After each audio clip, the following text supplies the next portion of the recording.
В Китае прошел саммит группы Си-5, в ходе которого Си Цзиньпинь пообещал финансовую поддержку странам Центральной Азии. Встреча Си Цзиньпина с главами Казахстана, Таджикистана, Кыргызстана, Туркменистана и Узбекистана состоялась в пятницу 19 мая в городе Сиань на северо-западе Китая. В рамках встречи, которая была названа первым саммитом группы Си-5, Си объявила готовность обеспечить мир в Центральной Азии и укрепить оборону центральноазиатских государств. Как передает АФП, в своем выступлении Си призвал к расширению сотрудничества в области безопасности против трех зол в регионе, к числу которых Пекин относит сепаратизм, терроризм и экстремизм.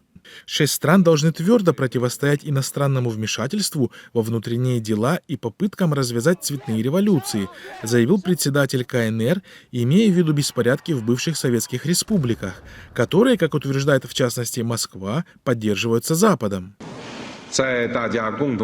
По словам Си, Пекин планирует расширить транспортные маршруты между Китаем и странами Центральной Азии, а также выделить для них 26 миллиардов юаней, 3,4 миллиарда евро в виде финансовой поддержки и бесплатной помощи. Как отмечает издание Financial Times, несмотря на то, что традиционно в Центральной Азии доминирует Россия, развязанная ею война в Украине дестабилизировала обстановку в регионе, где Москва ранее выступала в роли миротворца.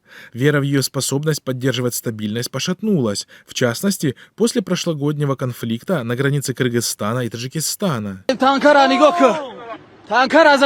В свою очередь для Китая Центральная Азия является важнейшим звеном в глобальном инфраструктурном проекте «Один пояс, один путь» или «Новый шелковый путь».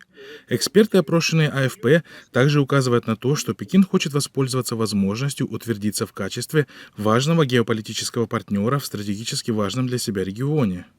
Си будет позиционировать себя как лидер, который может способствовать глобальному развитию и миру, сказал АФП Чжи Цюньчжу, профессор международных отношений и политологии Бакнеллского университета.